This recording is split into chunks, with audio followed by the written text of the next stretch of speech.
So quick update on my environmental testing of this homemade solar power charging bank that's designed to be outside. Basically put it inside of a DeWalt Tough System box.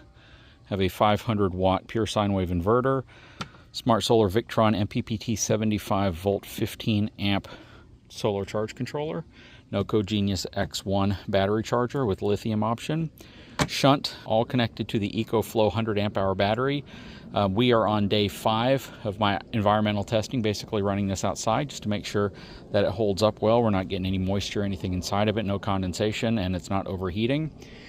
And love it when batteries are exactly what they're supposed to be. 100 amp hour EcoFlow battery, 100%, 100 amp hours. We depleted it completely. I actually ran some string LED lights off of it, so those definitely drained it down to nothing. It was at 0, and now we are at 100%, 99 amp hours. So 1 amp hour shy of 100. It's pretty dang accurate to me.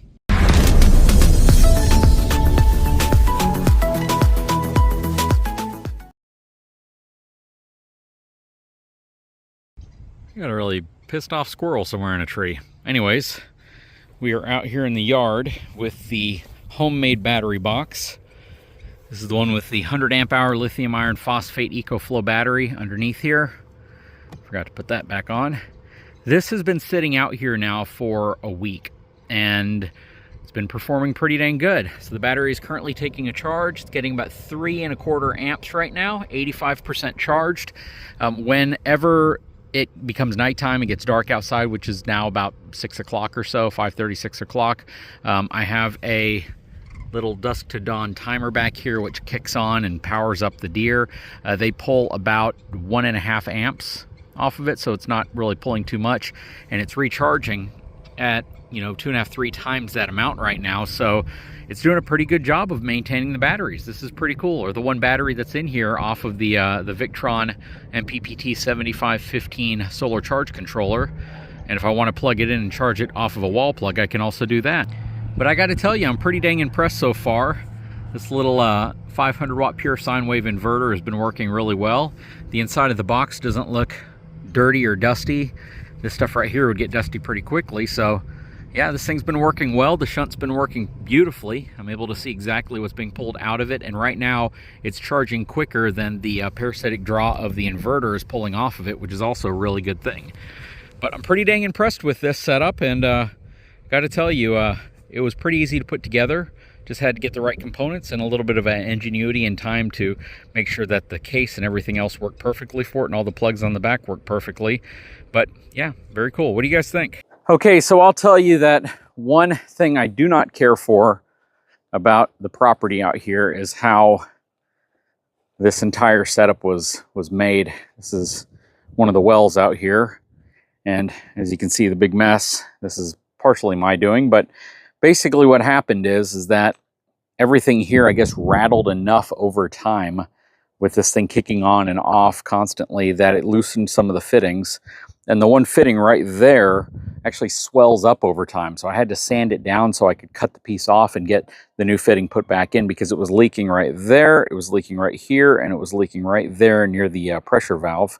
And yeah, it was kind of a pain in the butt, but I was able to get it knocked out. I actually had the plumbing company who installed this, I called them and talked to them, and this was going to be a pretty dang expensive repair, so I just figured the best thing to do was try to take a crack at it myself. I already had some components, because I don't know if you all recall, during a freeze we had a few years ago, I actually was out here and I tripped over a pipe and broke it, and I drained the pressure tank, and it was just a mess out here. So I had to fix all of that, get most of the pipes, most of the couplers and fittings and unions that I needed to be able to get that working again, and I still had quite a bit of that stuff left. I was able to replace the fitting here, the fitting here, the fitting there, and basically cut the piece off. But eventually I'm going to have to redo all this, and I know that. So this is just one of those steps that I'm taking.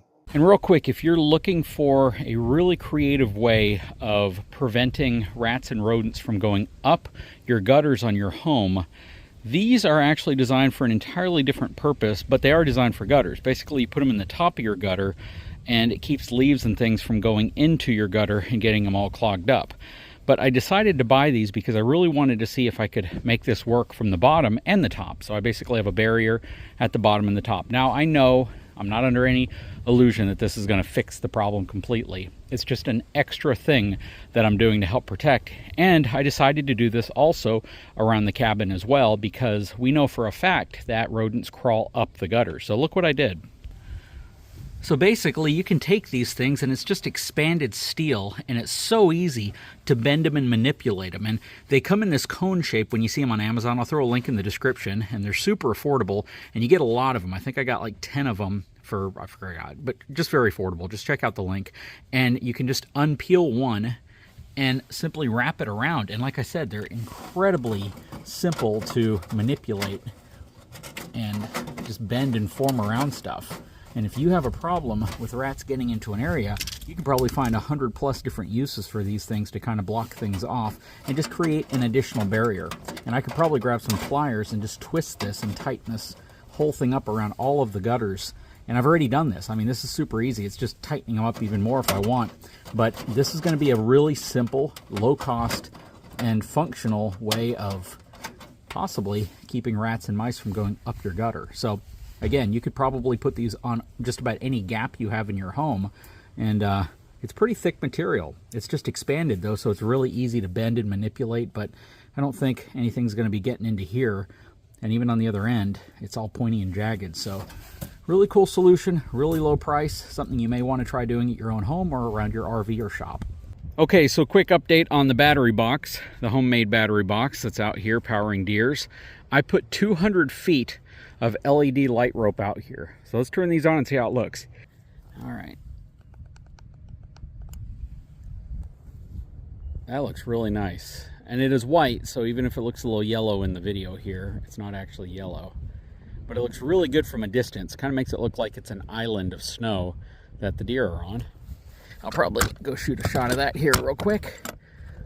From an amp draw perspective, we are pulling a lot more power. We were pulling about 1.5 amps to 2 amps before. Now we're pulling almost 5 amps, 4.5, 4.68. So yeah, the battery's not going to last nearly as long. But what's nice is, even though it's been super cloudy all day, the sun hasn't been out, it was able to recharge the battery from 70% to nearly 100%.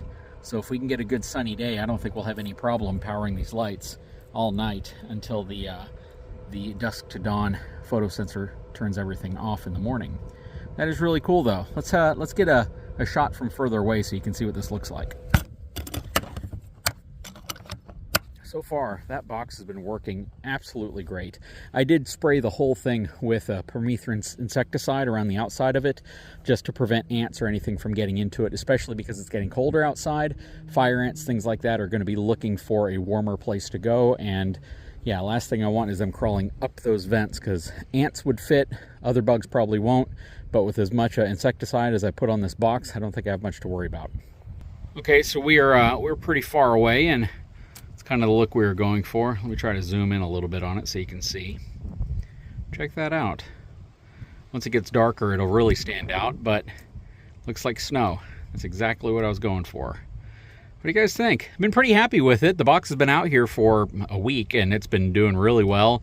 Even when it's overcast and cloudy outside, which it has been every single day since I put that thing out. I come to it in the evening and before it actually turns on, and we're at about 99 to 100% charged every single night before it turns on. So really good setup. It's been working absolutely fantastic.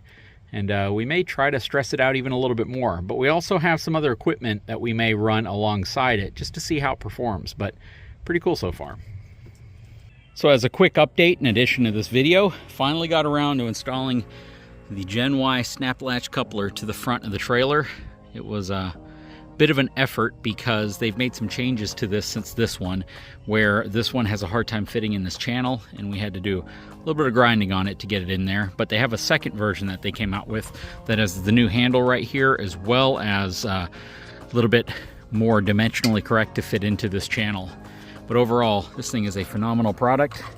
Twist to unlatch, the ball goes in, and there we go. Now it's triggered to go. Snaps in place. You can even lock it right here. Very cool product. I'll put a link in the description of this video if this is something you're interested in.